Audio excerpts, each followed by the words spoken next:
What is going on, everybody? We are back. Let me just fix the screen here. What's going on, everybody? Happy Tuesday. We are back with another Omni X-Men edition. We are talking about 136. We are getting towards the end of the Dark Phoenix saga, as I note here in this cool banner that I put together. And of course, with me, as always, my co-host, John from John's Comics with Kids. John, what is going on, my friend? I see you're still in costume. This is weird. Yeah, I mean, my Ted Lasso costume won't peel off. My wife was really hoping that it would just sort of peel off. It did not work out. Love it. Well, thanks for joining me as always, back for another Tuesday. And of course, we have a special guest, and even more special because he is his first time on the Omni X-Men show and the first time on my channel. So I'm really extra excited to bring on our good friend Jamie, aka JHOOD Creative. What's going on, JHOOD? Hey guys, thanks for having me on. I'm thrilled to be here. As far as comic books go, this is the worm on the hook for me. It's the one that grabbed me, and I've been on the line ever since. But look at that wall behind you, man. That's clutch. Yep. Let me just play it here for a second. Gorgeous. Holy cow. Very nice. Get the old guy out of the way. Look at that wall. My fans always say to my channel. Nice. Very nice. Just let me see the X-Men books. Dang it, John. Yeah, Jamie, I think one of the first times that I had really recognized your love for X-Men is when you were talking about Giant Size X-Men 1. It was right around the time that it really exploded. Yeah. You remember that whole discussion? And you got to bring that up now. I hope you really got to bring that up. Well, no hard feelings. I hope that you still get one at some point. And I'll say it here first. I've got some books I want to get slabbed. And I hope to be able to turn those into a Giant Size X-Men at some point. So there you go. It's back on my radar. It's not something I'm going to fly right into, but got some plans. I love it. I'm sending positive vibes and good luck your way, man. Hopefully you can pull that off. When those slabs are ready, you need to have a get JHOOD and a Giant Size X-Men 1 sale. And the books will sell for a lot more than Go Collect prices and fund you a little faster. I guarantee you the community will show up for that. All right, that's on. You have our full support, my friend. Absolutely. And anybody here who's not familiar with Jamie, I put his information in the description below. So make sure you sub him up over on YouTube. Has a fantastic channel over there, as well as Instagram. And of course, make sure you're following John as well, because we go back and forth every other week for this show. So make sure that you're catching up on his stuff as well. And before we get into all the fun, let's just say a quick hello to the chat. Which is also not fun at all. I was going to say that just those people myself in the foot with the dregs. Let's get into the boring chat here. We got Ryan right off the bat. Magic Lasso. He says, question: why did Dark Phoenix destroy her hairdresser? Answer: because he didn't get all the gray. Get rid of all the gray. He loves this issue. He was sharing with me earlier today, so looking forward to hearing his thoughts. Of course he does. Well. This is the Phoenix issue. If you really want to boil it down, Absolutely. This one, definitely the last one too, but like this one. Mm-hmm. We got my man Tony, aka Old Wolf. What's going on, Tony? So have to show you guys something, and this is a big shout out to Tony. John, you were trying to read my shirt there for a second earlier before we went live, but let me. Oh, do you motherfucker?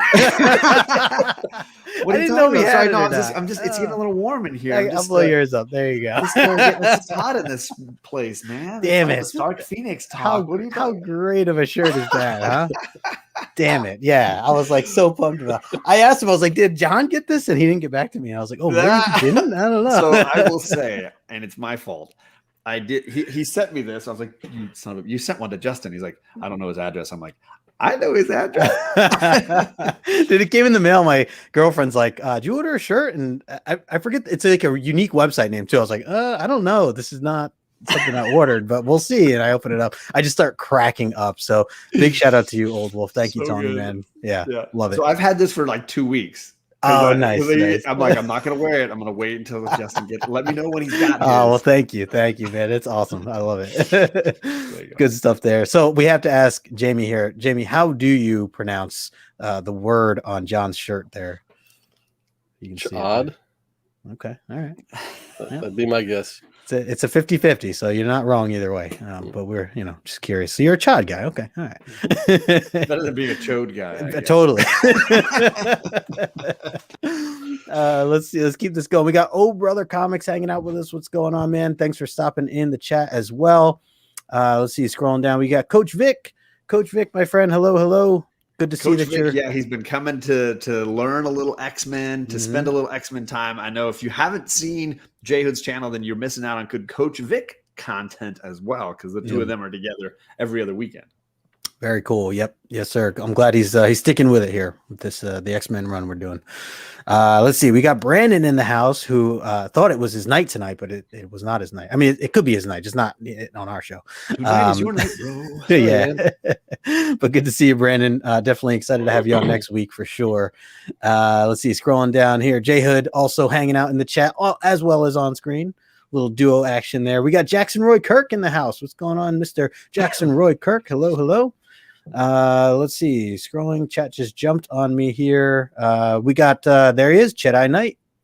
Let's see. Did he post his what he usually puts in the chat? He does usually give us the grade, and signatures, and all the good stuff on for his slabbed copies. Well, I'm scrolling up here. Yeah. Oh, we also got Alan Climbing Comics. What's going on, Alan? Good to see you, man.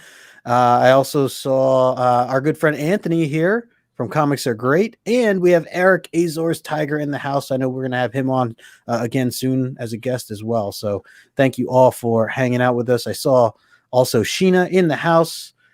She says, "Yay, X-Men! Enjoy, friends." Thank you, Sheena. Appreciate you. Let's see. Okay, there he is. Chet says it's a 136 is a 9/8 signed by Stan Lee in black ink. My.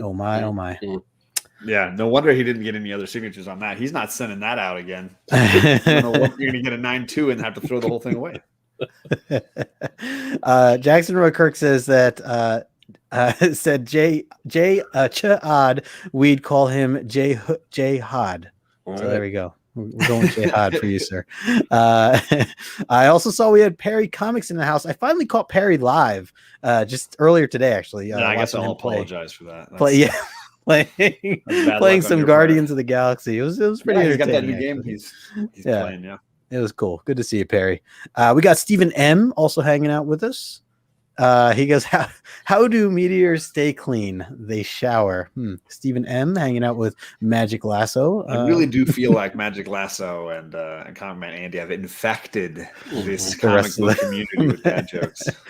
It's possible, very possible. Get those stains out, people. What's going on, Jason from Claiming Comics? Good to see you, man. I know he's pumped for this issue as well. He's been keeping up with us. Yeah. Thanks for stopping in. I think let's see. Oh, I saw Ruben in here. White Tiger. Good to see you, brother. Cowabunga. Guys, make sure you smash that like button if you haven't already. And all right, I think we are all caught up at the moment. If I missed you, just keep up the chat there and we'll make sure to highlight you. But let's talk a little bit about the issue here. We're breaking down 136. Oh, quick reminder, stick around because we will do our trivia after this. So our trivia is based on last issue. Hopefully you guys read it and caught the live stream over on John's channel. We will ask a couple questions about that, some entertaining ones to say the least. So if you get those right, you'll be entered into our raffle. And throughout this issue, I'm going to pull up the image, but I didn't tell you, John, or I don't know if you saw it. Maybe he might have posted it. But Nick, for when you can win our raffle, Nick, the artist, he actually just finished the piece that we are going to be raffling away. Nice. So I'll make sure to put that up towards the end of this as well. So Nick, if you're watching, man, appreciate you. Yeah, I have to put his information in the chat too. Forgot to do that. But much love to Nicholas Lane 77. So, but anyways, yeah, make sure you guys are hanging out with us even after we break this down because we will get into those questions after. But let's get into the issue. So we're talking about 136 here. It's another crucial part to this entire Dark Phoenix run. And I'll start off with you there, John. What are your initial thoughts and what would you give as a grade? I mean, this is a banger of an issue. Absolutely. And Magic Lasso is right in the chat. This is a great Phoenix issue. The artwork's on point. The Phoenix expressions and dialogue is all on point. This was a really great. I've been dropping 9.6s a ton lately on these issues, and I feel like this one's right there. So I'm throwing another 9.6 on the pile here, and let's just keep it going. So yeah, this book has everything you want from an X-Men book. So it's just all happening. Yep. Well said. Well said. And Jamie, what about you? What are your initial thoughts on this issue and how would you grade it? Yeah, for me, you don't get any better than this. It's still not perfect. I'd probably rate it a 9.6 as well, because I can see the flaws in it. But think about it from this viewpoint of, you're a 9-year-old comic book collector. Your whole life you've been Spider-Man, Batman, Superman, and for whatever reason, you see this amazing Pieta cover on a spinner rack. Yep. You pick it up, you flip through, you see the dramatic things happening in it, and you just got to find out more. And that's why this issue in particular is so special to me. It is the first issue of X-Men I ever picked up. I picked up 138 after this and missed 137, and that was my grail for years, to find a 137. So, but yeah, these two issues together, 136 and 138, just kind of set the whole foundation for me, not just as an X-Men fan, but as a comic book collector in general, because after reading these two books, it was like, okay, there's more of this and I need to go back and find it. So, yep. But yeah, as far as the contents of the book, I think it's one of the great single issues you can hand somebody, even though it's kind of the end of the Phoenix saga, or, it's actually kind of in the middle, but it works with a beginning, middle, and end, and it explains itself. So that's why I consider it one of the masterworks. Yep, I think very well said from both of you. I totally agree. I think I can give this a 9.6 for sure as well. I've definitely been flirting between the 9.4 and 9.6 range throughout all of these issues, and definitely want to put this one up there as well. Yeah, I mean, just iconic stuff. And you're right, it's definitely, I would call it middle ground. I mean, I think technically someone could still jump in and still gain so much of the excitement that is still to come in this, because I mean, yeah, I just feel like there's obviously some really epic parts still brewing. So well said from both of you. Also, Tony asked what I'm sipping on. I'm sipping on some Woodford Reserves. That's been my go-to, at least more recently. That is a great drink. Yeah, bourbon. Always go with the bourbon, especially in the wintertime. So, fall, winter kind of vibe. Jennifer from Comics Will Break Your Hearts in the chat. What's up, Hey. Howdy, friends. Thanks for stopping in, sister. Absolutely. Chat just jumped on me. All right. So, Chat said this issue made me question Jean Grey's dad. Pervert. Guess we'll deep dive that. We'll dive into that next week. Barry said I tried to flirt with a 9.6 and a 9.8, but they called the cops. Yeah, you gotta watch out there, Perry. All right, let me bring up the slide here. Fancy slide. All right, let's talk a little bit about the cover before we get into things. John, what are your initial thoughts on the cover? I mean, JHOOD said it. This is one of the most iconic Pieta covers in comics. I mean, you have this, and you have the Infinite Crisis on Infinite Earths, the Superman holding Supergirl cover. Those are them. Those are the two, right? And on Comicoids, when we've done like death covers or dying covers or Pieta, these are the ones every single time. And you got your Marvel favorite and your DC favorite. Everybody's got their one. But this, JHOOD mentioned it. This is a cover, you see it on the spinner rack, you're picking it up. Not just because of, these iconic looking characters and Jean Grey looking smoking hot and the tragedy of it all, but like, look at that background with the pink light coming out of it. The colors in this are phenomenal. Yep. They do a great job of not overwhelming the yellow, but having all these other blends, and then black. Notice how much black is on Cyclops, right? A ton. And then the edging around. Yeah, this is a banger. Yep. Well said. Well said. And Jamie, your thoughts on the cover? Yeah, I'm a designer by trade, a graphic designer, and just this is like as close to perfection in a graphic design on a comic book cover as I've ever seen, because of how all the elements interact with each other. You've got this triangle shape between Cyclops' legs, so you see the Professor X and the parents back there. Cyclops himself is a large triangle pointing up to the yellow and blue logo against the pink background. So if you're not familiar with printing, you get 4 inks. You get cyan, which is blue; magenta, which is the pink; yellow, which is the yellow; and black, is black ink. And so you've got the 4 raw inks right there in and around the X-Men logo. It just works on so many levels. Yep. I think well said there, and I totally agree in terms of like, you know, I always talk about, you know, would this be something I want to, you know, grab off the shelf the minute I walk by, you know, especially if I was a kid at this era, you know, seeing it right in the store, you know, grab my attention, even if I never read any of it before. Spot on there, both of you. Also, good note here for what Ryan had said, Magic Lasso. A lot of times we don't talk about the title, but Child of Light and Darkness is such a perfect title for this story, and I 100% agree with that as well. And you still have the trade dress ruined from last That's issue. That's when right. She was giant and she crushed it, and it's still cracked on both sides where she like mawed it, right? Yeah. It's kind of fun that like nobody's attacking it or damaging it on this cover. All right. But it's like the remnants of what Phoenix did last week or last month. I'm actually curious, you know, if and when it kind of goes back to normal, because you're right. I do like that it kind of kept that, especially for this part of this, you know, massive story arc they've been putting together. Totally. So very cool there. And yes, Alan, totally agree. Bourbon in the winter, Scotch in the summertime. I'm with you, man. Let's see. All right, let's move on here. Jumping into the kind of the splash page, as we talked about the title there. Love any of these, you know, outer space universe type of drawings that we get here. And I kind of wanted to clump the two of these things here together. Just because how the beginning, you know, is really the universe coming together, or, you know, the Shi'ar Empire and all of their, you know, their friends that are talking about like, hey, we have to deal with this right now. There's some serious stuff going on in the universe, and how do we as a collective want to, you know, kind of handle what we know as Jean Grey, or, you know, why isn't Lilandra wearing pants? Like, these are the important questions that need yes. answers. Very true. How do the curly cues on her boots stay in place? Very deep. Lots very going deep. on to debate and discuss. Jamie, I'm going to throw this one to you first. What are your initial thoughts on kind of this opening here that we see, the artwork and just the overall, you know, story? Yeah, again, I take it to my own background. Coming into this cold, you see this first splash page. I mean, John Byrne rivals Jack Kirby for a combination of cover and splash page.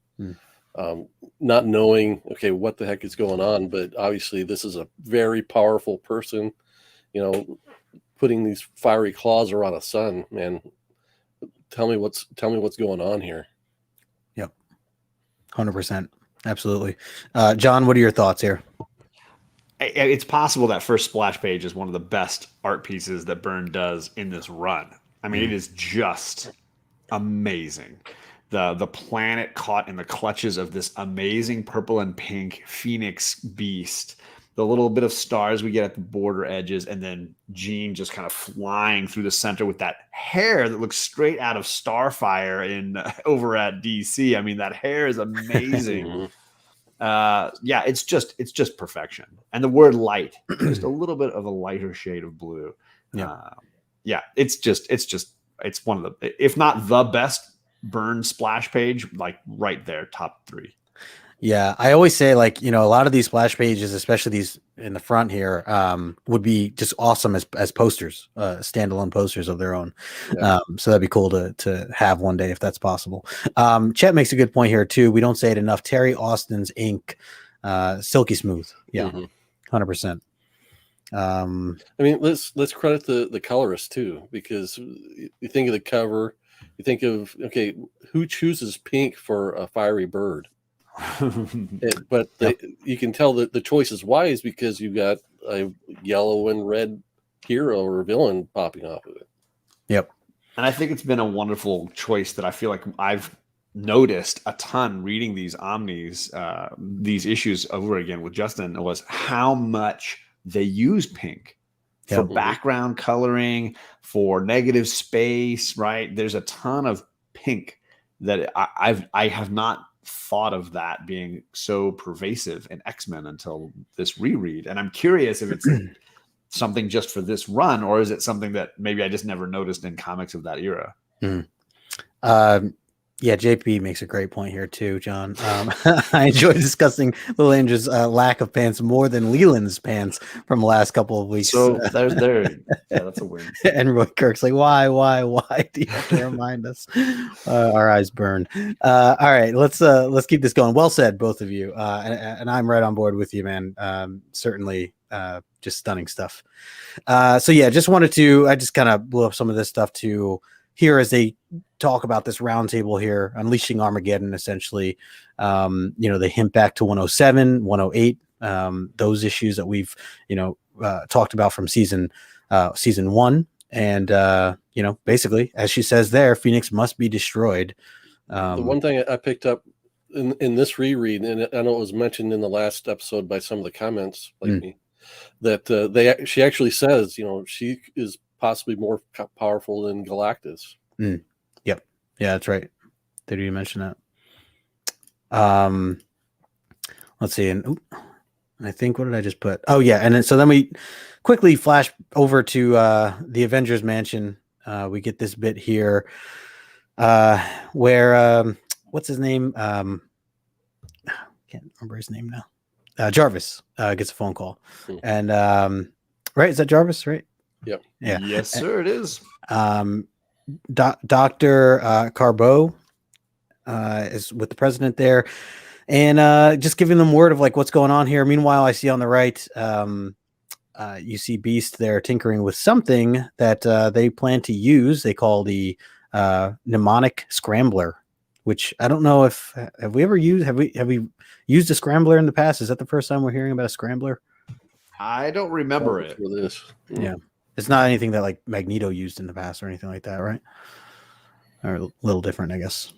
But so Beast comes up with the idea to telling the team here, if we can use this on her, that'll take out her some of her powers. They'll be able to kind of take her from there. Meanwhile, Scott is struggling still. He doesn't want this team to see how much he's struggling, but he certainly is, and Storm recognizes it. So we just get some dialogue here from that as well. The one thing I want to point about the dialogue here, as you reread it, it's like Scott has two very small word balloons here, and Aurora is like reading his mind essentially. She's like, I've never seen him so tense, and he's like saying like next to nothing. Right. And then hats off to the cameo by Jimmy Carter. And the fact that they made him sound like Jimmy Cotta, taking all the words that's off. Right. Let's see. Lilandra has a beard. Ryan's asking. Let's see. Roy Kirk says, "Where's what's his name gets called from? What's his name? Wait. Oh yeah. That was my thought process there. Thanks. Yeah. Could not remember his name for a second there. My brain fart. And then meanwhile, the team is like, you know what? Let's work out. Let's take our mind off this stuff and do what we do best, right?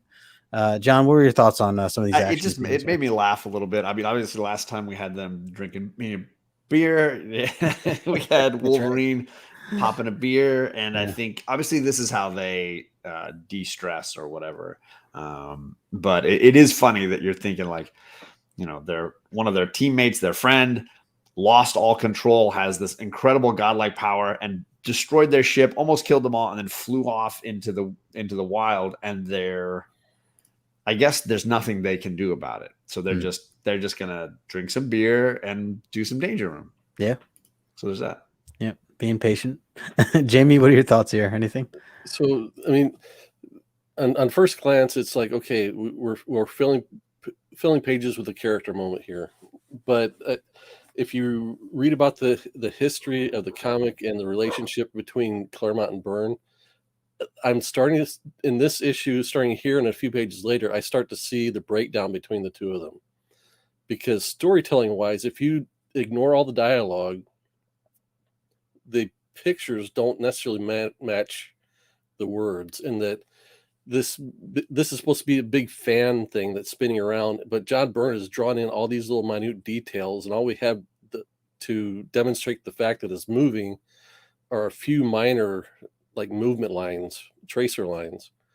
So I think that was probably added in after the fact. It reads better if Colossus is just in there just breaking something, and we don't need the explanation that it's supposed to be a fan that's moving around quickly, that's their task to dismantle it or disable it. Right. Just add that extra. Yeah, I could see that. It's interesting. One thing I wanted to point to here was, or at least just something that I always appreciate. It's not really big in a sense, but just the way that the panel overlays the bottom panel there, where you see Colossus' head kind of laying over the top panels. I always think that's so well done, and especially for what the team always does here in the series that we've been seeing these examples more and more. So I feel like as we've been going to the deeper issues or numbers here. So always something cool there to see, and that's just a nicely drawn head, I think, for Colossus in general. Yeah, I mean, I'm a huge Byrne fan, and the work he did on the X-Men, especially this issue, is just masterful. And it's the iconic work that, like, I don't want to say everyone after him tried to draw the X-Men like this, but a lot of people tried to draw the X-Men like this. Yeah. Yep. He set the bar pretty high, that's for sure. We have Trail. I don't know if I can highlight that or not, but that's what's going on, Trail? Good to see you. Let's see, jumping into the next one here. So then we get a little visit to home. Jean Grey decides to go back to her parents' house. And maybe you guys can explain a little bit more of this, but what was the thought process here for her? Like, why did she want to come back here? Even though, I mean, she essentially, feels rejected, that she knows that they're terrified of her. And obviously she ends up storming off during this whole scene. But was there something I was missing here? I didn't understand why she just came back. I think this is why it's a 9.6 and not a 9.8. Okay. Oh, okay. All right. So it's just one of those. Okay. Again, this is another case where I see the relationship between Byrne and Claremont falling apart a little bit because, we get no explanation of why she's motivated to go back home, other than it's going to be a cool setting and add some drama with the family being there. Yeah. But when was the last time we saw Jean Grey's parents? I honestly can't recall at all. Been issue like 107, 108, right? Yeah. When they were battling on the rooftop and then they got back. Oh, from the Stargate and all that stuff. Yeah. Fire Lord, that whole thing. So yeah, if and again, it's a case of look at the pictures separate from the words, and you see a contrast sometimes between what her facial feature or her expression looks like and what's going on in her head. Yeah. No, good point. I do love the some of these close-ups of Jean here. I think they're really well done. I always took this as a sequence where we are seeing the Jean that is being torn inside, right? Yeah. The one that wants to destroy and the one that wants to create, and both are driven to where Jean came from, and in that way they can agree on the course but not the course of action. And so what you have here is a Jean that's looking for family, friends, comfort, love, and a creature that wants to destroy all of those things. And so they're drawn to the same place, but for different reasons and different purposes. And that's why I assumed that she went here. But I agree. Yeah, they don't actually lay any of that out for us. They clarify. Yeah. But that would make sense to me why Jean is trying to force this thing to a place where she can maybe have a hold over it. Right. Right. I mean, writing wise, character wise, this is the crucial moment, because we get this is, like you said, this is where it's boiling down, where she's really being torn over the power between the power and what she kind of knows should be right, or how she should be, thinking. The fact that it's overwhelming her. So, yeah. What's up, Brian? LCS, what's going on, man? Hey. Let's see. Alan here says, "Was the last time we saw her parents when they brought Kitty in?" Were her parents in that one? I don't remember. 129. I don't remember if they were in that one. Yeah. I know Kitty's parents were in that one, but right. So let's see. We're jumping through here. This is kind of just continuing that scene. That face right there, bottom left. Yeah. Holy cow! Wicked. Yep. Yeah, these were definitely some intense scenes as she's like essentially storming off. You can see that Phoenix is showing her side again. She's clearly struggling, like battling in between herself, but she's frustrated too because she knows that her family's scared of her. They're not saying it, but they're thinking it. She shows this demonstration of this poor plant. She does her best Elsa impression, right? Yes, she is letting it go for sure. And then he essentially tells her to go off, the dad there. How quickly her dad turns on her. Yeah, yes. Very, very much. And then at the same time, you see some fog there at the bottom right hand corner, which she starts to question as she's backing towards that window there. And then we jump into some of the action. I think this is where the action really starts to roll out here, is when she storms off. And is that metaphorical? She storms off. See what I did there? Storm outside. That storm is creating. And then out of nowhere, she gets bamped on by Nightcrawler here. That happens. And gets that little crown on her head, and it's all downhill from there, or at least that's what the team's hoping. I will say, attacking a god with a headband, it just really doesn't. I really don't feel like this was thought out. But maybe that's just me. It seems like the worst idea. Like, hey, I got this plan. I mean, if Beast comes to you and he says, "Hey, this is the plan," like, you're gonna turn him down. You got to go with what Beast says. If it's this plan, I mean, Scott basically beats this whole plan with just like walking and talking. I'm just gonna walk up and talk to her. That's true. Beast is like, "Hey, I'm gonna build this machine. I'm gonna get one of you bozos to jump on a god's back and slap this on her dome, and we'll be good." I'm impressed that they got the size right of her head. I think that's they got lucky there. They had a baseball cap in her room. Sure. There you go. Yeah, the sizing. It's hard to size something when you have giant hair. Like, her hair is so big. You need a really supersized version. Very true. Get bamped. Yeah, that's right. Oh, brother. Hey, we got 62 Lefty Blues. What's going on? Thanks for stopping in.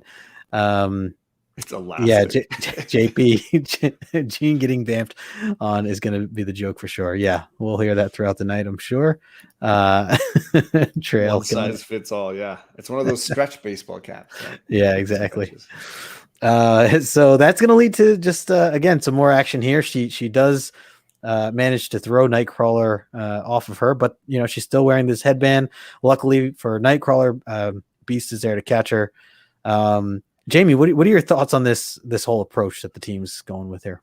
I mean, this is obviously the big dramatic, end of the movie throwdown. Well, not necessarily because that happens between her and Professor X, but this is, I mean, it's the friends fighting the friend. This is the intervention, but it's going badly.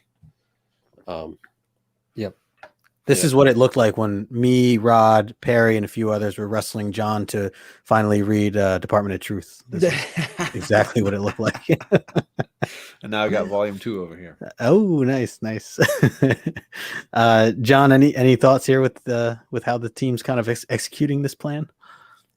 So the plan, as ridiculous as it is, I can let it go because the artwork is so great. I love the simple use of white in the background because of the blizzard that's being created here. It doesn't hold water. The fact that she can scream, put her hands to her head, fly around, use her powers, but can't do that. Doesn't hold water for me. But I can still enjoy it despite that. Yeah. And that's what keeps it from a 9.8. Some of those little kind of things keep it from a 9.8 for me because I'm just like that doesn't require much effort, right? These describe the effect of kind of scrambling her brain so she wouldn't be able to think straight, but yet we get thought balloons, so she's still kind of thinking straight. She's thinking she can touch her head, and she can put her arms down to the side because she's then doing like the I'm on a cross pose next. She can move, so I feel like if she can move, then it's not like it just froze her or whatever. I'm just waiting for Chet to come through here and explain his way. He's writing a paragraph. paragraph. He is completely explains why she couldn't take it off and what the scientifically why it all works. Yeah, right. The Science of Beasts, one issue ever utilized neuralizer. Selective forgetfulness. Yes. Yeah, it tricked her into thinking it wasn't even there. The plan of scrambling her brain is good.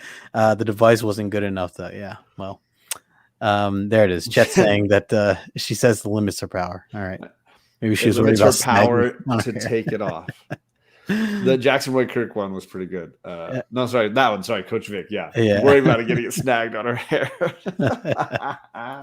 You spent all that time to get it all, poofed out, get that Charlie's Angels look, and then, can't just throw it away. Yeah. Speaking of some more stylistic hair here, we'll flash over to Storm as she steps in. Continuing on with this plan here. I do love these panels. Love the artwork here.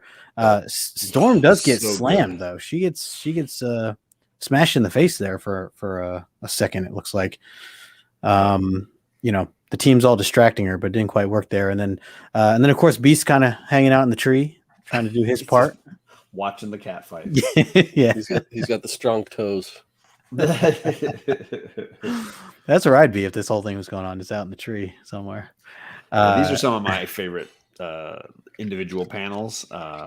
Just the way the rain looks streaking across, the great balance of color, the black and white specifically, the way they're using that inking, all just looks spot on. And then, like you're saying, the fun angles of seeing Storm knocked back and Jean with this power pose from a distance away. And so good. Yep. What's going on, Matt? The boy who had 7 hanging out with us. He says, all I need is one entry point. That's right. We got to get you. Yeah, we got to get you on one of these shows, Maddie. Yes, for sure. It's going to happen. So Chet says that she's locked in battle. She's not getting an opportunity to remove it. So your shenanigans don't hold water here. Jamie, any thoughts here with little Storm action? Some of these panels here. Yeah, I can only reiterate some of the things you guys have said. The art, the drawing, showcasing Aurora in these panels, some of the best in my opinion. You just can't beat the John Byrne art in this whole battle sequence. Just the bee's knees for me. Totally. Yep. Everything just kind of got turned up, especially kind of with that slower intro that we've kind of gone through now. All the actions here, and the action keeps going as Wolverine comes into play. Classic. Yeah. So I think this is one of my favorite panels, just being able to, not even just this panel, a lot of the different panels that we're seeing here. I appreciate, and I know we've talked about this before, John, in previous issues, but just the different angles that they take in these panels of like where the view is, or the camera angle, I guess you'd say. Right. Just some of the thought process behind some of that, and seeing seeing Wolverine there, and it's kind of the shot, behind Jean Grey and Wolverine creeping up that way. Like, it's just, it's different. And, especially for this time, I think it's really creative. So, any other thoughts here with this as Wolverine kind of gets into it, John? It's another moment where Byrne and Claremont are giving this Wolverine character a chance to shine, right? Ooh. He's finally getting to be front and center, and this is an iconic Wolverine moment. Yeah, he's the only one of the whole group who's saying, we can't play this safe. We need to play this to end it. And he's ready to do it. Now, funnily enough, he jumps and tackles her out of Beast's arms without using his claws. Bad call there. But I love that when he gets her wrestled down, she says, do it. Like that is a great piece of writing right there. Just the simple idea that she says, do it. She's telling him, like, the look on her face, the tear in her eyes, they're getting through to Jean, and Jean's like, I can't live like this. I don't want to live like this. Yeah, whatever part is left in her. Holy cow. Yep. And not only that, we're at this moment where we as an audience, from all we've seen from Wolverine up until now, we're questioning, okay, does he actually have the guts to do this now? Yeah. I mean, right. We'd seen him, he had his breakout moment during the Hellfire Club part of the storyline. But I mean, this is a big deal. A hero ready and willing to kill one of his teammates.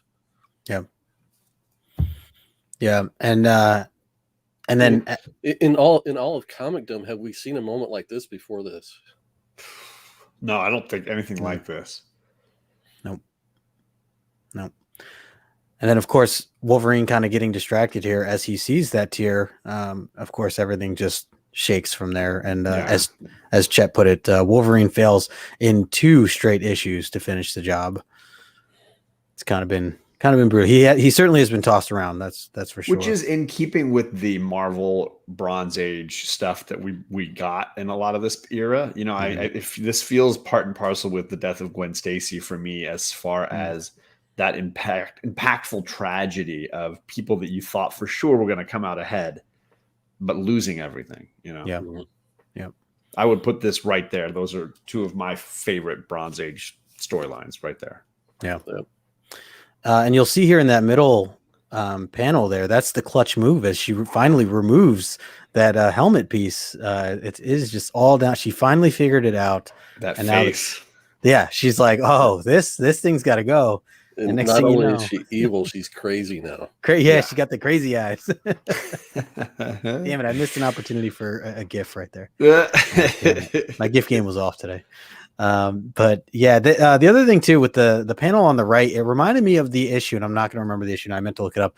The Avengers issue, where Wanda has the Avengers kind of how they are, but they're pinned upside down. You guys know the issue I'm talking about? It's like, I don't know if it's in the 100s or the 200s, but it's like 185, 186. Yes. Okay. That sounds right. But that kind of reminded me of that. I'm like, man, like, and then it made me think like, oh man, what if like Wanda was here right now? Could she, you know, what could she do, you know, to kind of help prevent this? I don't know where Wanda is in this whole, you know, timeline, but I'm going to have to apologize to Coach Vic. I did not mean to spoil the death of Gwen Stacy. Spoiler alert, though, that's actually the name of the trade paperback when you buy it.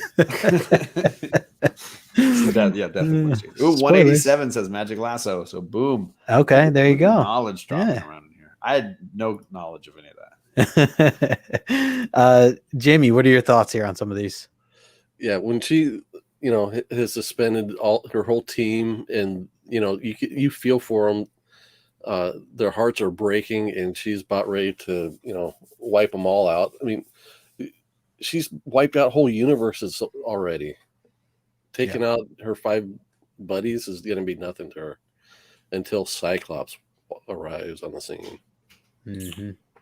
Yeah, Brandon better quiet himself down because this is an important Cyclops moment. And the one guy, I mean, you could argue that Wolverine understood the moment and was going his route with it. Mm-hmm. But I feel like the one person in this whole ish comic that understands what's really going on and how to really break through here finally rolls into the game. Yep. And you think about it, just okay, when we read comics, we always we think of them as, you know, a movie in our head. We get these visual cues from the pictures, we get the dialogue, but all the movement is happening in our head. Right. And this is a perfect cinematic moment when Cyclops shows up, you know, during this whole big melee, a big dramatic moment, and he shows up and he's just, stop it, Jean. Yep. I mean, he's not shouting at her. There's no dramatic tone. You can just see his stoic sort of nature. You can hear the big dramatic soundtrack just quiet in that moment. Yep. And I think that's on my next. Here's some of the JP saying Cyclops playing a key role ruins what is happening. You just get out of here. Get out of here. Get out of here. I mean, I love the way he just talks to her and has you clearly can see he's been thinking about this a ton, and this is the only way he can see to make an impact, because he's not going to blast his way out of this. He's going to talk his way out of it. And it's great. It's powerful until Professor X is a dillweed and actually like ruins everything as he does. So everybody's shame for Cyclops. Then I get it. I kind of have it all for Professor X. That's just more my shade. Mm-hmm. Chet says Psych is doing nothing but fearing for his life here. I think he's doing everything in this issue personally. And then friggin' Dillweed shows up. Can we just appreciate the large visor there for a second? Very well done. It's as impressive as her hair. Yes, yeah, very well done. And the kind of the was it the panel on the right there where she like just lights up in pinks and yellows, like yes, love that. But then that's when and then Professor all above it. I mean the choices, the color and inking choices, right? So strong, because you look at the top far right panel and you've got this like Psyche is all in black, her hair's gone all black, and then underneath it this explosion of light. The background keeps changing. Look how distinctly different all the backgrounds are for these panels. And then, of course, we've talked a ton about perspective, but you got this overhead shot when Xavier is revealed. You got that close-up of the mask. They do a ton with perspective here. Byrne, I should say. Byrne does a ton with perspective. Yeah. Ryan says, I thought Cyclops was hoping she'd put the Black Queen outfit back on and head back to the mansion. I mean, nope. they left that thought bubble out, but not this week. That's good. Totally agree here. Hey, Nigel is here. What is happening, Nigel? Oh, hey, I was just on the phone with this guy. What's going on, Nigel? Thanks for stopping in, man. He's actually in my neck of the woods this week. Hopefully meet up with him later. Very cool. Yeah. So let's see, going into kind of this, Psi battle. Professor X. Yeah. The Psi battle here. Jamie, what are your thoughts on this? I mean, I love the panels. Again, we're kind of talking about the pink being used as this flame for the Phoenix. But what are your initial thoughts on this whole scene? I mean, I think this educated Alan Moore on some of his choices for Watchmen. Mm-hmm. I mean, the bouncing back and forth between the two characters on the panels on the right. Right? That yellow pink thing. I love it. Yep. Agreed. But yeah, I mean, it's the classic, Padawan versus Master battle going on here. I mean, even going back to John Byrne's drawing, just the drawing on Professor X's face where he's laying there on the ground is just good sublime. Point. Yep. Yeah, good point there. So I do want to point out again, like Cyclops was getting through to her. Right. And then Professor X rolls in and just decides, you know what, Professor X has gone to the extreme of Wolverine where he's like, I just got to take her out. Like I'm going to put in all these walls in her mind and do something crazy. He's come a long way since she arrived at the school, and he was a little bit, never mind. I know exactly what you're talking about. That's issue 5, I think, right? Where you get like, hey, I can't tell her that I love her too. But he's also literally come a long way, because in a little bit we'll see another X-Men character who apparently flew him from New Mexico, but we'll deal with that later. But yeah, he arrives on the scene and his first trick is like, hey, Cyclops is talking her down. Nah, I don't like. That's not how we're gonna roll. He's Monday morning quarterbacking this, and basically, and yes, I did use a football term. No. Forcing this into a whole new end game that's not working out well. Yeah, I think he got there and he's like, oh, he's doing the good cop. Well, let me step in and do the bad cop right now. This always works in every film, so let me just go ahead and start that now. I like what Roy Kirk said here. He said, not as impressive as the Psi battle with Farouk that we've seen earlier in 117. Yeah, I mean, I think that this battle is a little bit more left to our imagination as I jump to this next panel here. We certainly see some things going on here with this huge storm in the sky, essentially, as these two go at it. But yeah, otherwise, we don't see as much detail as we had to see in the battle with Farouk. But still, nonetheless, I mean, I kind of like the idea of it where they kind of leave it to your thought on how this went down, at least some of the details of it. But this is more of like the team's view behind everything. And then I love how just seeing how she's just pretty much in white and yellow here as the battle's kind of like coming to an end. But if you think about it, like, yeah, a lot of it is all in this one panel, right? Like this is the one big explosion. And I love how they separate the two panels so that there's an upper and a lower, but then Jean breaks out of the lower one and is stifled at the top of hers. She doesn't bleed into the one above it. It's an interesting choice, but the colors are clearly connecting, right? Yep. Yeah. Yeah, I think you're right. I mean, page wise, they were run out of room, but compared to the Sure. battle with Farouk, where it's a whole issue. Yeah. But this, I mean, okay, for as powerful as Phoenix is, and Professor X is able just to drive the Phoenix Force away. I mean, talk about your Omega level mutants here. Could this be the most powerful moment he's ever had? Yeah. Yep. Unless you're like, oh, brother here, who says, I like to think that they had an epic Psi thumb war in there. There it was. Certainly could have happened. There's no proof otherwise. Yeah. And then we get kind of, some of the aftermath, which I kind of thought this was like out of context to everything that just happened. These one of the biggest like Psi battles in history. And then there's a proposal like right after that. I don't know. Just thought it was the proposal. I mean, we'd all seen it coming from the relationship before, but yeah, I mean, they picked the most dramatic moment to do it. Right. But let me remind you, 9-year-old JHOOD picking this up for the first time. You know what I'm talking about, right? What? The scantily clad. I mean, besides this, I think ultimately for me, what it was is that this was the first time I had ever encountered a comic book that did not talk down to me as a kid, where I thought I was in on something that was a little bit more adult, a little bit more mature. Sure. And if we didn't have this little scene here, I'm not sure I would have been as convinced as I would have been otherwise. Yeah. Good point. And to the point of this feeling rushed, I would argue it's about 136 issues in the making, their romance.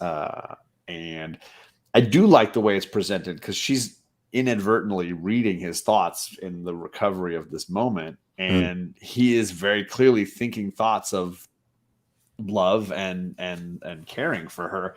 So I love the way it plays out. It does seem a little odd that she's like quickly into like saying yes, right, and not just like, oh, I love you. I love what you're thinking of, how you're thinking of me, all that. But I'm fine with it. It works for me. Yeah. I like Roy Kirk says, Jean looks so sweet looking up. It's like she thought it was me, of course. I think you guys make great points here on this. It definitely stood out to me in a way that I did question. Sure, it's certainly something that is built up. Sure, from what we've been reading throughout this time. I just don't know if I was expecting it in these immediate pages behind the big battle, but yeah, definitely. Glad it's part of the issue. And then here, this is where I snapped out of it. I got a little bit going with the GIF game. Although my GIF is covering, I don't know how that got moved. It wasn't supposed to be over there, but like in the middle of the page here. But yeah, so this is Lasso had pointed out this is one of his favorite panels. I'm not sure why, but this is definitely one of his favorites. So you covered it very well. I really didn't mean to put that GIF there. I don't know what happened there, but yeah. So this is kind of like the whole team coming together. They're all happy, and of course Angel shows up. This is a little bit of what you were mentioning before there, John. So this drives me crazy. I know Angel's fast, and I'm sure that Chet is about to tell me exactly how fast Angel can fly with his little bird flappy wings. Catch a plane, New Mexico to New York? Are you kidding me? Xavier made you fly him? How many rest stops did you take along the way, man? That's a ton of work for a guy with flapping wings. He does not fly like Superman. Again, this is why it's a 9.6 and not a 9.8. Because I can't believe the comment. And I never remember reading it before. The professor made me fly him here. No reference of a jet. Says the guy in wings made me fly him there. But there was a jet. Maybe. You just didn't see it in the one panel like a page ago. It's there. Okay, I hope. No, I can hardly see it in my like. It's there. It legitimately is there. Yeah, it's okay. back. I took it at face value. So maybe it's only in the background of the one panel where they're talking, where Jean and Cyclops are talking, and it's way too. You're the making jump fun of me now. From that flying by to them showing up is way too quick. So, okay. Again, 9.6, not a 9.8. Trail said, "Just flew in, and boy, are my arms tired." Right? Exactly. Good stuff. I mean, I would hope there's a jet, but there's no reference of it. And the guy with wings is like, he made me fly him here. That's how I took Warren's sentence. I took it as, dude, he made me fly him here. Can you believe that? What a lazy SOB. And then the rest of the team's ready to move on, but of course Charles needs some tea before they go any further. That's the first thing on his mind, and I would imagine so. After a long Psy battle, a nice tea would do the trick, unless you are Ted Lasso. All right, then we're going to go to the ending here, kind of how things close out. Just when you think everything's going great, poof, they are gone. What is up, hidden gem? That's I love the Travolta meme. Is just wondering where everybody went. Yeah, so it's all happy and good and warm inside. The next thing you know, the team's gone. So yeah, what are your guys? Second time that this happened to Jean's parents. Oh yeah, remember they were on the rooftop. Yeah, and they got zapped to go to the MCon crystal, and they all disappeared on them then too. So this is not new news. Yeah, very should true. Be very used to this by now. Yeah, they have it rough, man. Those parents. Jamie, what are your thoughts here as we close out this issue? So, read it in the JHOOD reading order. Skip the next issue and pick it up at like issue 210. But come back next time for 138. So good. I mean, yeah, I remember remember seeing 137 having been on the spinner rack and having my parents take me back to the store, and they were all gone. And so, yeah, I think I remember. Yeah, I think I got the first one I got was 138. And then I went back and got 137, and then 136 was the one that took me the longest to find a nice copy of. But then by then I had read all the classic X-Men. So I came with classic X-Men to this first, and I read all of them through that run. But somehow I got that Cyclops quits issue super early. And that was always one of my favorites. It's one of the best ones to get early because it's all there. All the whole history up to that point's there. Yeah, exactly. Yeah. Yeah, that'll be a good one. The chat here is chiming in about Jean's sister. Just point a couple things out. Ryan says, looks like she's related to Jean, or she's 1978 Vicki Lawrence. And Jackson, she's the one with the short red hair, right? Yeah. Question: where do they get the red hair? Yeah, true. I now want to see more of Jean's sister. Yeah. Question marks. Yeah, there you go. Any other thoughts here, John? With how? No, I mean, it's just great. I'm excited to finish the storyline next week. Great stuff. Yeah, very good, very good. Jamie, anything here for you as we wrap up this issue? No, man, I just really enjoyed to go back over it, reflect, just break it all down. Definitely a joy for me to do that. Glad to have everybody here participating as well. Yes, absolutely. Chat was on fire tonight. Yeah, we have a good 21 people. Appreciate everybody hanging. JP made a good point that the mailman's hair is red. Ooh. Something to keep an eye on. Yes. Let's get into some of the numbers here before we wrap up. And again, don't go away, everybody. We do have some trivia that we will be diving into here just momentarily before we wrap up. So just getting into the facts and the numbers, the only key element that I had really dug up here was that this is part 8 of the Dark Phoenix saga. And some other information is that Jean Grey reclaims control after suppressing the Dark Phoenix with the help of from Professor X. So numbers wise, 9.8s here right now. Fair market value. This is from Go Collect. $375 for a 9.8. Very affordable in comparison to a lot of these other ones. And a 9.6 is $160. So you're only seeing about double, a little more than double there.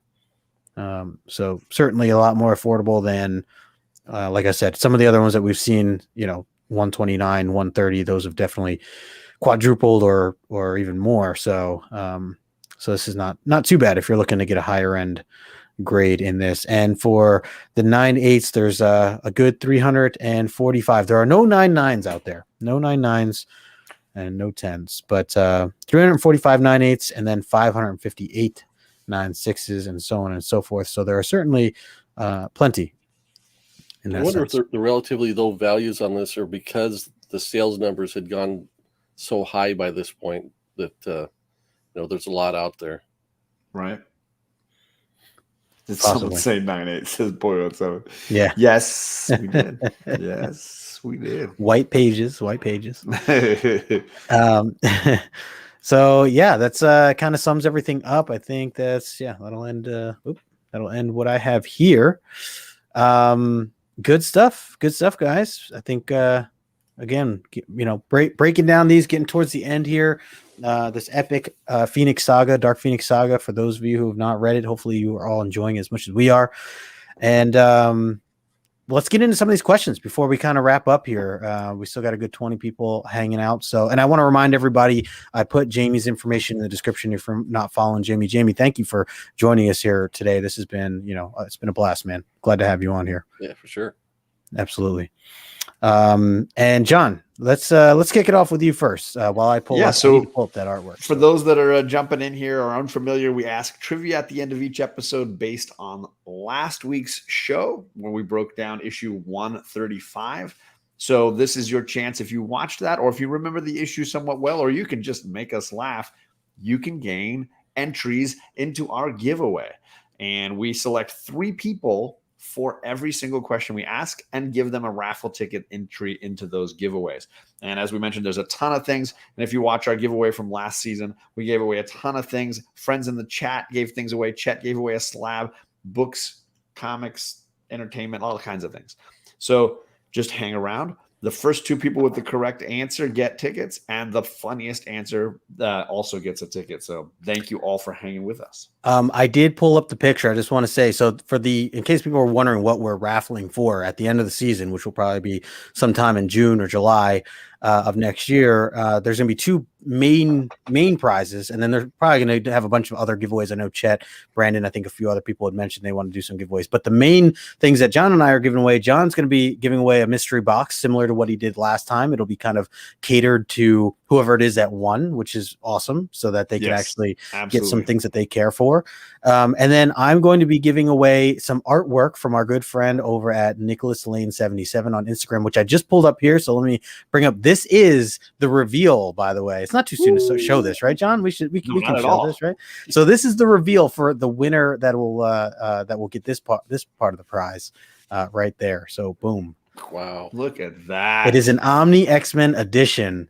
It got our logo up at the top there, and of course, this is a piece of original artwork that you will win if you are the lucky prize A winner when we draw the raffles. Look at that. Yeah. So I'm going to put his information in the chat in just a moment as we get into the questions. But if you guys are not following Nicholas Lane, certainly do so. If you want to get a commission piece done by him, he is, I'm pretty sure he's taking commission almost always. Right, I'm sure he probably has a waiting list at this point. But yeah, I got the Storm piece you can see on my Instagram. And Justin's got some pieces he's shared before. And so Justin commissioned that. And it will be one of our giveaway prizes. So got to be in on that. And as Boy on 7 mentions, he won a big dog last time. He had 1 raffle ticket and he won. That's right. That's all you got to do. Yep.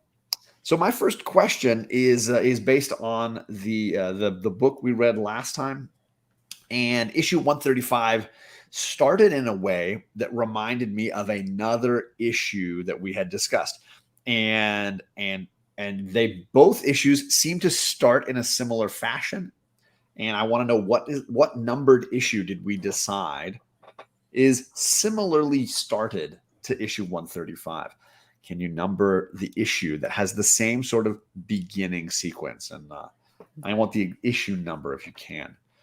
So people are mentioning 56. 56 is the homage, the cover homage, but no, that's not what I was looking for. Not the cover homage. Issue 135 starts in a similar fashion to another Claremont issue from the first omnibus. And I just dropped. Far, have not seen the correct answer in the chat yet. I just dropped Nicholas's link in the chat there as well. Oh, nice. Anybody's Perfect, interested. Yeah. Nicholas Lane 77 on Instagram. Yep.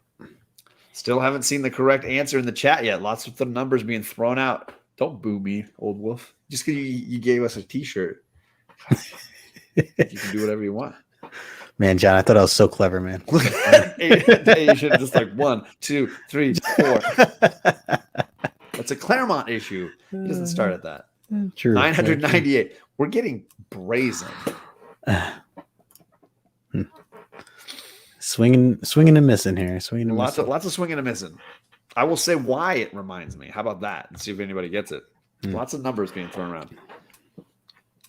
Both issues start with the X-Men's plane being destroyed and falling in free fall to the earth. Issue 135 and this other Claremont issue begin the exact same way, with the X-Men sort of free falling and then needing to figure out a way to survive the fall. But that's not the first time that I've gotten that message before. There you go. Sorry, Coach Vic. I see one correct answer. So somebody got the raffle ticket. Nigel's just going to keep naming other ones, though. But he got it. One of the ones Nigel said is correct. And then JP Budget Collecting, I think, is the second guy. It is issue 95. Yes. I know 94 has the cover where they're falling, but technically 95 is the one that starts with them in free fall. Yep. So it's 95 and 135. And in both cases, Colossus does the dive into the earth to survive. Mm-hmm. I don't know which answer was funniest because I was busy just enjoying the hilarity out there. Lasso here said reminds them of the Diana Ross concert in Central Park when it rained all over her. However, Trailblazing is also doing the 1, 2, 3, 4. Yes. Very funny. And 3.14, he did Pi, which is also an entertaining number. I'd vote for Trailblazing. Trailblazing. All right. Got it from His first official entry, and I got to make sure I write it right. Trail _ lowercase BL and then Asian. Chet said, "Screw you, Nigel." Well, I mean, hey, you're just as big a shot as anybody. Yeah, man. I'm just gonna say. All right, what do you got, Justin? All right, first question for me is going to be: we are looking for it's 2 answers here: first names and last names that we need. Who are the characters that John and I played as our Halloween costumes last episode? We each were dressed up as 2 particular characters from different shows. We are looking for the first and last names. You can't just say, one single first name or anything like that. We're looking for the first and last name of each character in one comment. So very specific here. So put it all in one comment. If you recall. And oh my god! Yeah. I think I have our funniest answer already. Oh very close, very close. Oh my god! You need both. You gotta have both Raggedy Ann and Andy.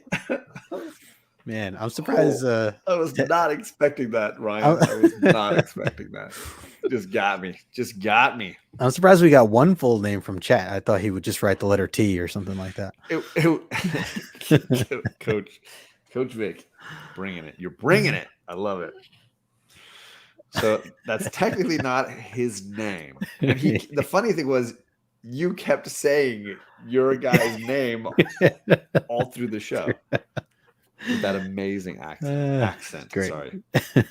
JP, come on. My wife loves it. There. Okay.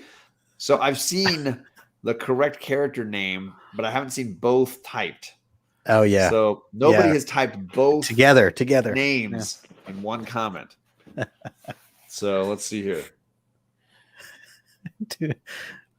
Two there and one, you go, guys. boy. Like, you got to name right. both. I want it's got comment. It's got to be both in one. Both of our character names in one comment. There we go. All right. Yep. There we are. Let me make sure. So is it JP first? Wait, let me got see. JP first. All right. Go Thomas Shelby. We Ted asked Lasso. two of the hardest questions we've ever asked. Now, technically, Boy Who Had Seven got both, but they were not in the same. Yeah. This is hilarious. These comments are hilarious. So it's JP and Ryan. Is that right? I think I got JP and Ryan. Okay. Who was your favorite? There's so many funny ones at this point. I was gonna say the fact that you got the Boy Who Had Seven to drop an F-bomb in our chat. Oh hell yeah! I didn't. He did it twice. This is after. Yeah, did JP have the middle name? I mean, yeah, that's. So are we going with Maddie? Yeah, let's go. I'm gonna go with Matt here. For the point of, one, because Ryan already got one, so I don't want to give him a second one on that particular question, but also Matt cursing. Yeah, you don't. Tommy Shelby is the main character from Peaky Blinders, the Netflix series. Oh, it's a good one there. It's a Netflix, right? HBO, I think. Oh, HBO. Okay. HBO Max, yeah. So all right, very cool. John, send it back to you. What do you got? That was so good. Okay. This is a question about the slideshow that we presented for issue 135. I compared the Shi'ar soldiers in outer space with a movie. What movie did I compare the Shi'ar characters to? I referenced it and then repeated it. So you got to remember what movie I compared those. The ship that attacks Dark Phoenix in space. I compared those characters to another movie. Yes, you got your 1 point, Matt. Now you can win the raffle prize like last time. You just need the one and done. And Coach Vic, I just posted on my Instagram page a short clip of John and I from last show. If you missed it, just the beginning of us kind of talking in character. It was quite entertaining. Or just go back to John's channel and check out the replay. It's pretty good. I see two correct answers. I think Oh Brother got it first, if I'm not mistaken. Yes. So, Oh Brother, that is your first raffle entry, my man. And right after you, we got Coach Vic. There it is. I like Trailblazing's answer. You Shi'ar did. Oh, man. It's great. So good. All right, let's do Trailblazing then. You Shi'ar did. All right, there you go. Nice play on words, my friend. Well played. Fail M for murder. That's right. Bride of Chucky. Oh, brother, where art thou? Look at this. All right. On it. It was Spaceballs. Yeah, no, it legitimately was. Yeah. You know, I said across her nose, not up it. Sorry, sir. The eyeballs, the eye crossed. All right. Last question. Yeah, last one. I feel like all of our questions have been really hard, and I feel like this one's definitely not easy either. People are probably going to have to go back to the book for this, or I'd be very impressed to see it right away. The last question here. Name the captain of the Shi'ar Imperial Battle Cruiser. He doesn't last long. It was the first and last appearance of this character. Big key appearance. Yeah, it's on the slab. Yep. They mention it. CGC references it. Yeah. Hey, we got my man J2, Jay Ramirez in the house. What's going on, brother? Good to see you, man. Do they need to include the little punctuation dot? No. I won't require that. Oh man. It's Tom Hanks. It was Taserface. 62. Tony says Larry. What inspires fear? Oh, Captain Picard. Boy Who Had Seven had time to spell it wrong, get spell corrected, and then type it again. Little Richard. Oh, gosh. All right, there we go. We have our two here. It's going to be Matt, the Boy Who Had Seven, who now has a second entry. He's doubled his raffle. He's dangerous. Yeah, he can win with one. Now he's got two. Watch out. Unstoppable. Yes. It was Juber. Yep, Juber. And then Chet also has Juber. Or Jubir. The accent accent is on the E. I don't know. The Jubera report. Yeah. So there are a lot of funny ones here. Jamie, I'm going to let you go ahead and pick which one you think's the funniest. There's a lot of good ones. Yeah, I think Taserface stood out as the funniest one. All right, there you go. 62. So there's the funny one there. I think this is your first entry, 62 Lefty. So nice, here you go. Nice. Always good to see some new names in there. Congratulations. You got an entry into our raffle giveaway. Whoop, whoop. Yes. Very cool. Just a reminder, that's one of them right there. You guys go check out Nicholas Lane. Yeah, I'm leaning on the wrong way there. We can't get Jamie in there. Jamie's like, I'm out. I don't even see it. Yeah. Yeah, very good. So there you go. There's the show. Appreciate everybody who has been hanging out with us here. We had another great crowd. There's 24 people with us right now. You guys make sure you smash that like button. And of course, make sure you're following Jamie. I put his information in the description below. Follow John as well for our episode next week. I think next week, John, right? Yeah, we're gonna make it work. Okay, we'll make it work. So next week we'll be back on John's channel. Make sure you are all ready for that. That's going to be 9 o'clock. The Dark Phoenix saga, and we have Brandon Comics King as our guest. We do. So make sure you have a drink tonight. He was ready to go. Make sure you have a drink, John. Yep. And then other than that, Jamie, I just wanted to pass it your way real quick. Anything that you have coming up that you want to share with the chat before we get out of here? Hey, just thanks for letting me bully my way onto the show. It's good to come on and talk about my favorite comic of all time. Thanks for having me. Of course. I'm so glad. Always welcome, man. My channel, we've got every other Saturday. We're off this coming Saturday. I need to just do it every Saturday so it could be regular. But nobody takes that much Alan though. Yeah. So we do a Saturday morning show at 10 a.m. Eastern, and we usually talk about just whatever topic we pick, but we're going to start tightening up our format a little bit. I've got an idea for kind of more of a long-term study of a certain aspect of comics and comic book collecting. I think everybody's going to get something out of, so nice. Stay tuned for that. Very cool. Good stuff. Good stuff. And John, what about you? Anything going on? I know you guys just had an awesome Comic Gories Halloween edition yesterday. It was a lot of fun. Definitely some good shenanigans for Halloween going on there. Thursday night, I'm on the Nerd Herd crew doing their mail call show. So nice. That's me Thursday night. And then next week, a bunch of different things going on. I think we got book club. Alec and I are going to look back at the books from October. And then I think we're getting together with JP next week. We're going to be talking about the finale of Ascender by Jeff Lemire. Oh, yes. And then this Sunday is the D&D finale on Big Will's channel. So it'll be the end, good or bad, for our characters in this D&D story. Nice. Very cool. A lot of stuff going on. Both of you guys. Love it. For me, I am going to have another Comic Collector Origins episode Saturday, 2:00 Eastern. Going to have my good friend Jeff from the Comic Book Canon on with me to talk a little bit about his origin story.